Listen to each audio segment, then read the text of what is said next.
It's time to get casual. Lean back, put your feet up, and join us on today's UCF Profiles for a bit of music with a message.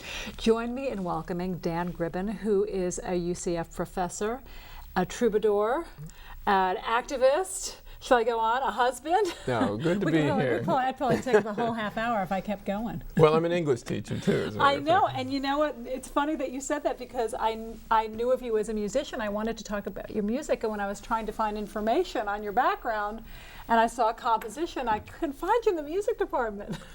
Musical composition's a little beyond me in some ways. Most folk singers know just enough to get by, actually. You know, it's so fun. When you first contacted me, we first started emailing each other, and you said folk singing, and I thought, I have such wonderful memories of folk singers. I had siblings that were a bit older than me, and when I was little, they had Joan Baez records, and I'm trying to think of who else would have been, like Kingston Trio, or exactly. That's who we all wanted to be. Bob Dylan, and other kids were singing about B-I-N-G-O, and I remember really listening to that stuff, and even as a child, the heart and the message really touched me. Yeah, and when I had so much of that music in my life that my son picked it up, so when I finally met Bob Shane of the Kingston Trio, he was totally blown away by the idea that my son knew all the songs. Bob said his own kids didn't like his music, but my son and I were asking him to sign an autograph, but also telling what songs we loved the most.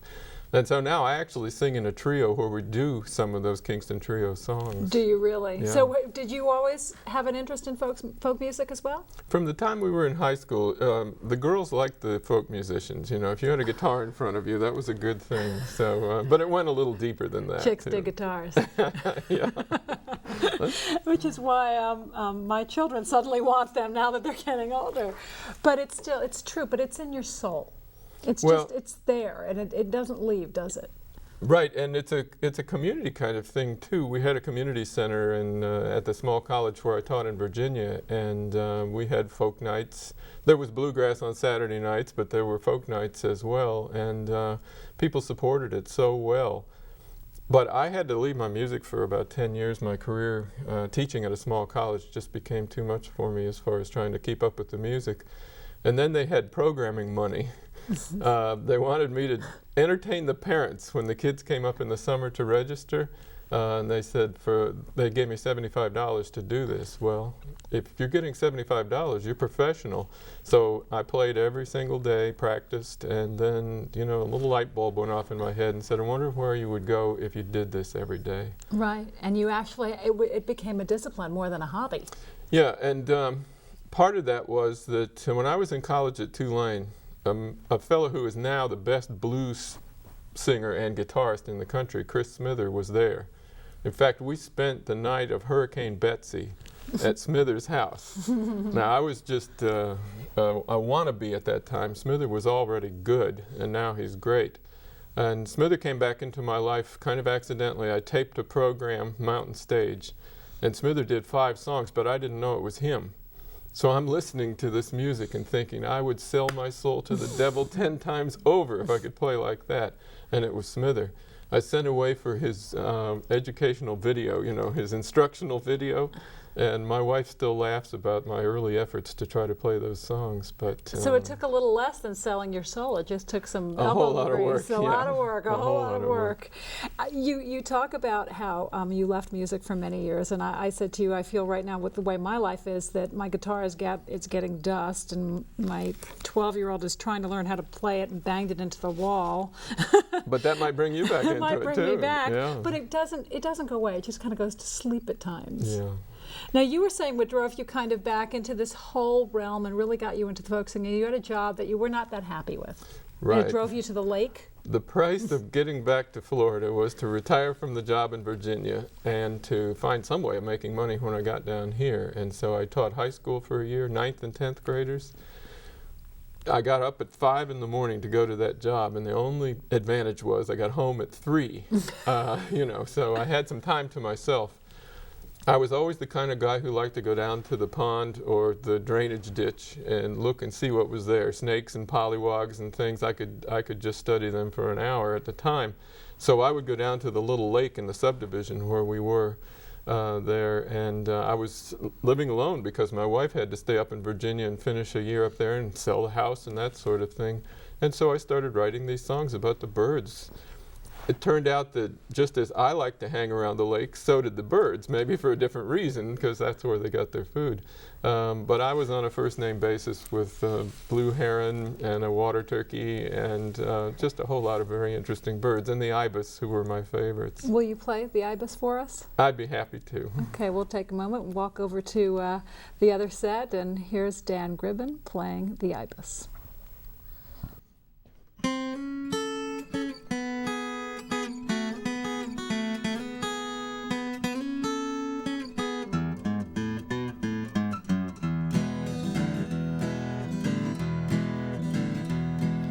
The ibis is a humpback bird intent upon the ground. You don't catch them grubs and insects unless you're looking down. But don't be fooled, the ibis knows the beauties of the skies. He just likes to get his work done, he's a lunch pail kind of guy. Oh, the ibis, I wonder how he'd describe us. Oh, the ibis, he's a funny kind of bird.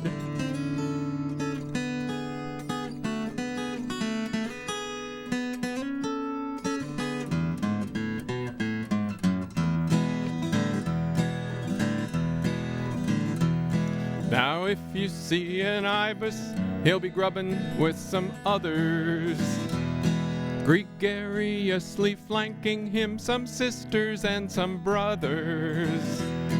It's true, a lone wolf ibis will occasionally emerge, but given half a chance, that solo ibis will converge. Oh, the ibis, I wonder how he'd describe us. Oh, the ibis, he's a funny kind of bird.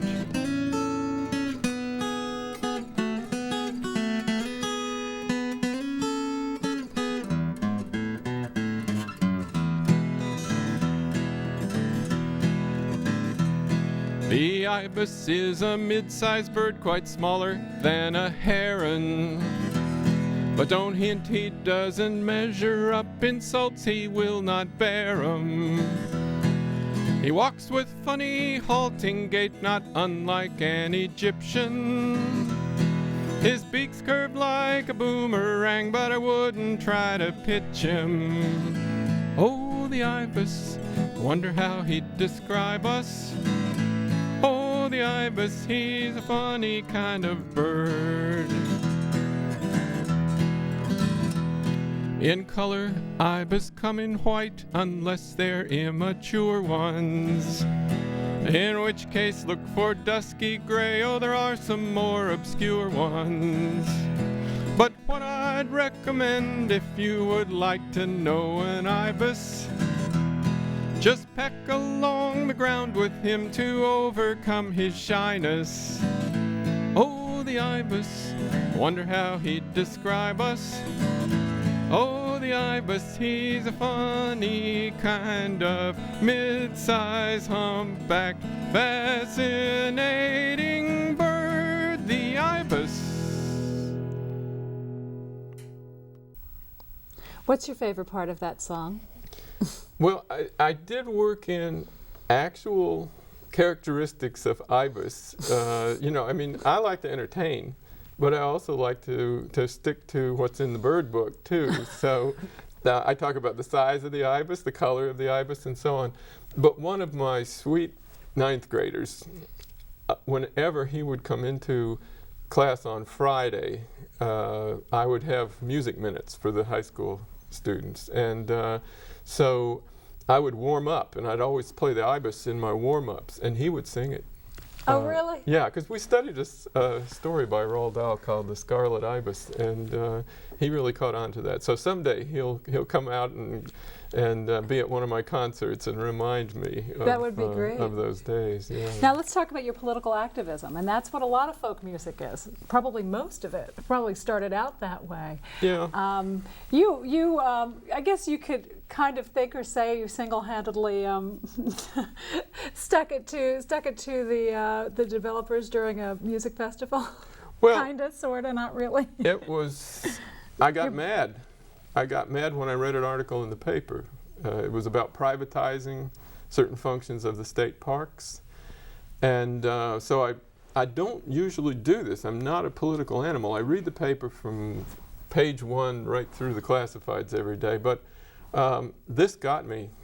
It really did. So I sent an email to the governor's office, basically saying, this is ridiculous. Don't fiddle with the state parks. The state parks are being run very well, thank you.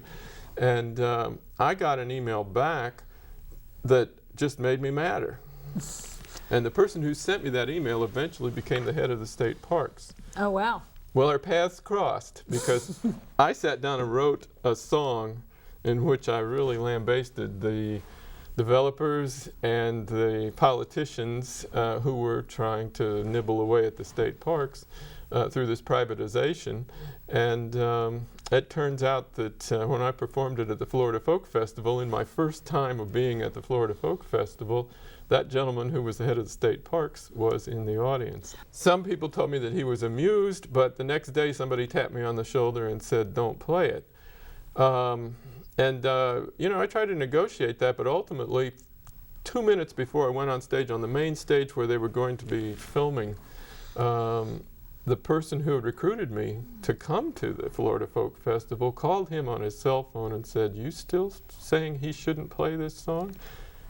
He said if he ever wants to play at the Florida Folk Festival again, he won't do it tonight. Oh, I can't even imagine what that felt like. Yeah, so pretty difficult. I did a peace song and was touched because people came backstage and talked to me about the situation. They knew what was going on. They knew what was going on. It's a pretty small community. Yeah, and the idea of censoring a folk singer at the Florida Folk Festival really rankled a lot of people, and so I performed it this past May. The song is Enough's Enough?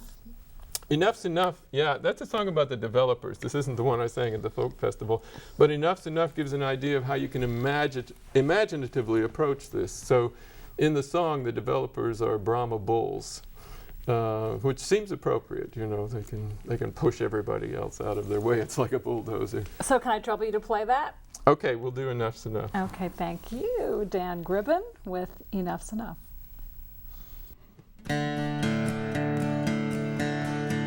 I met a Brahma bull the other day. He had a proposition. He said I'd double my investment if I join him for some fishing. I asked if we were going deep sea fishing, 8-foot waves would pound so.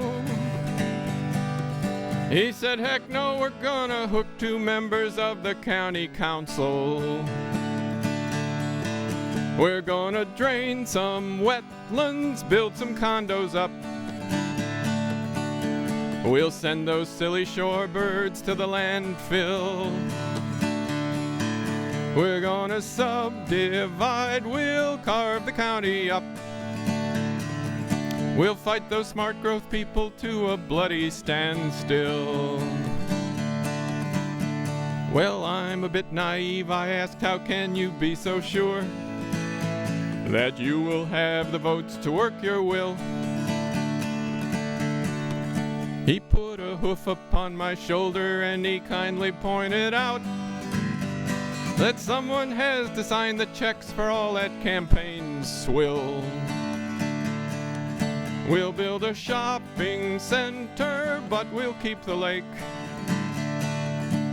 Brahma bulls are more refined than robber barons. If we're but patient, all this land will soon be ours. Tallahassee nests are feathered by a different breed of herons.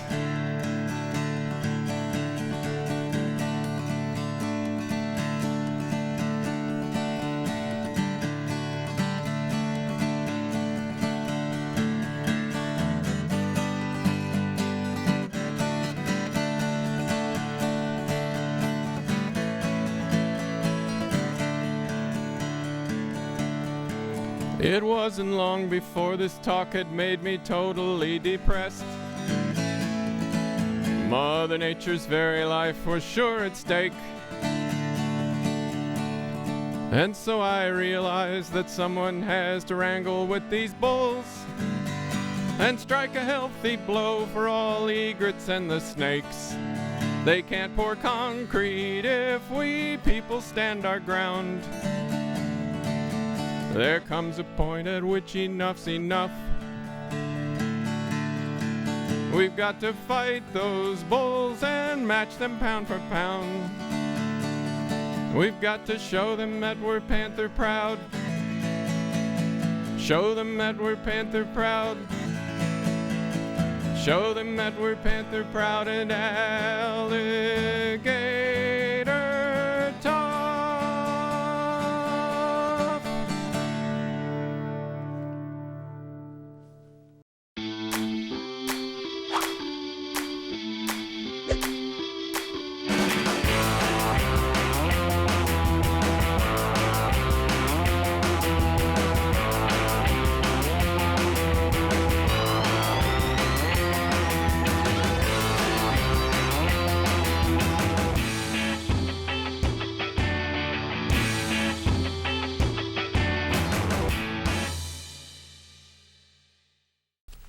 You do folk songs, you do humorous songs. Finalist in the Songwriters Association. I mean, you're obviously recognized by your peers. Is there one type that you really love? Is there one am I asking you, like, which is your favorite child? Is that possible? I mean, do you like, is there any that touch you more than anything else? Well, I got in a little trouble once with a friend of mine. She's a little bit older than I am, and she said, "You've never written a song for Martha, my wife." Boy, that's like saying, "Did you stop beating your wife yet?" You know, because there's no good comeback for that.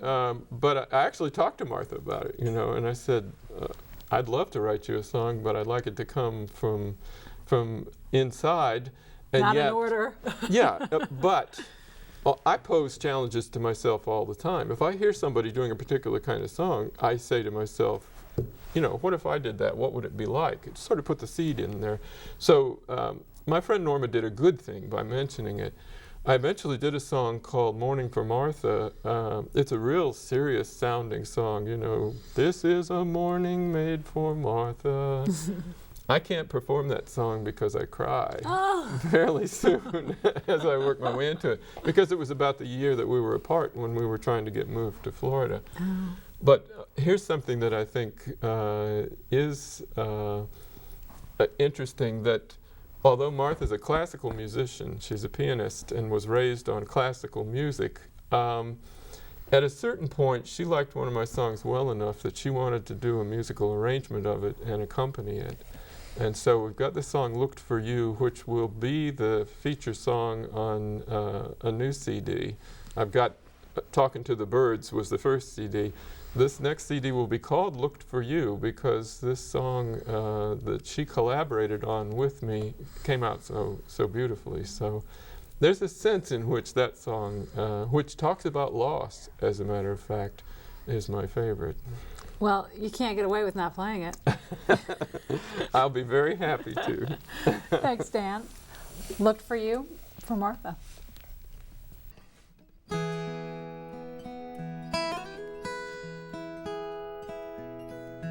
Looked for you across the water,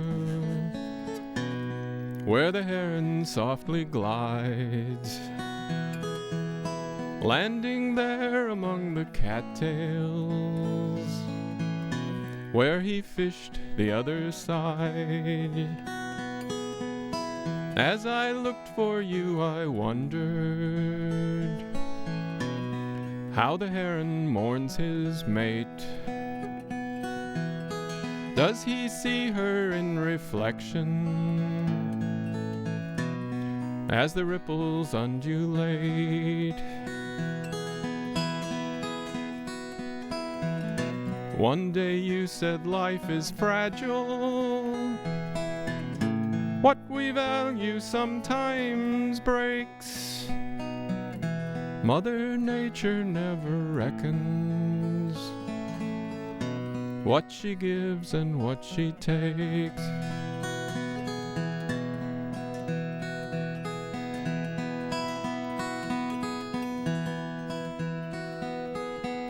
Yes, I wonder how the heron reconciles himself to loss as he stands there in reflection, draped in ancient Spanish moss. Does his wisdom give him courage? Does he hide the pain inside? Is he feeling lost and hopeless at the gift that's now denied? One day you said life is fragile. What we value sometimes breaks. Mother Nature never reckons what she gives and what she takes.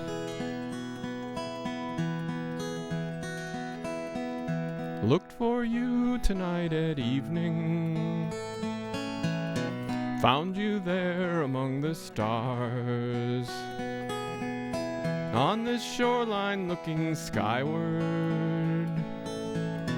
Grateful love can reach so far. Still I wonder how the heron reconciles himself to loss as he stands there in the shadows, eyeing me from far across. One day you said life is fragile. What we value sometimes breaks. Mother Nature never reckons what she gives and what she takes.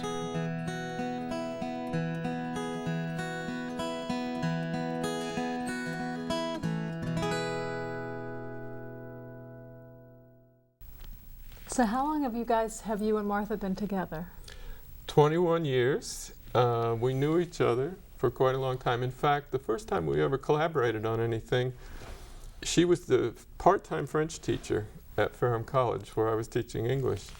And I had taken French in college and really enjoyed it, just was totally attracted to the language.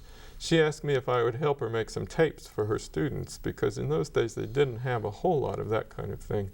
And so at lunchtime, we made these French conversational tapes. Yeah, and, it sounds like a line to me. well, it was right there in the AV Center, you know. So, but eventually, Martha and I married, and we blended our two families. She has a daughter who now lives in Hawaii, and my son is a lawyer in Chicago. And our life in Florida has been a very happy one, and that wasn't perfectly obvious because Martha's from Richmond, which is a very different atmosphere. Mm-hmm. But in Richmond, they lived in a converted log cabin overlooking the James River. She played in the woods just as I did, played by the lakes when she was young, and so we had a lot in common. How was it collaborating together? We've had just a wonderful relationship in that respect. I think we kind of like the same things, even though we seem so different. I mean, if you walk into our house, it's not the place I would have probably picked because it's got china cabinets with beautiful things in it that you probably would have liked to be back in the log cabin. Yeah, they're not part of my world. But I love Florida living, and she has also adapted beautifully to that. So. We have a bird who goes out onto the porch every day, and we feed the birds out there, so he's communicating with the birds. We've got the birds, we've got the snakes, we've got everything under the sun around our place. So Florida has been very good to the two of us. Well, that sounds wonderful. Dan, what do you think it is about music that touches people so? I mean, you can read the same words, But is it the singer's heart being put into it? What do you think it is? Oh yeah, definitely. Yeah, song lyrics on a page are so dead, but there's so much that goes into the writing of a song. You're drawing upon every possible facet of your being to write a song. I read biographies of songwriters. I mean, that's what I enjoy reading, and they do bring so much, the strivings from their youth to accomplish something in life, and then the atmosphere of the society around them. The folk music community in Central Florida is a wonderful group of people. In fact, a friend of mine who runs art shows and was also helping out with the Lake County Folk Fest very recently said to me, the folk singers are so much easier to deal with than the artists. And that wasn't a slam at the artists so much as just a statement that they know they want things just so, and folk singers tend to be a little bit more laid back about such things. Is there a central place, a website or something that people could go to find you or your music, or find the folk singers in our area? Well, dangribbin.com is where you can find out something about me and talking to the birds. But yeah, the Friends of Florida Folk, FOFF, is an organization that's very supportive, and it even has a monthly newsletter which talks about who's playing where. It's not comprehensive, but it's certainly informational. And we have other organizations, so if you kind of put folk music in Central Florida down on your Google search, you'll come up with some pretty good hits. Who would have thought we'd be all Googling so much? Dan, yeah. Unfortunately, the time has gone by so fast. Next time you write some more, you come back again? Absolutely. Thanks Thank you, for joining us, Dan Gribbin. Thank you so much for joining us, and we'll see you again on the next UCF Profiles.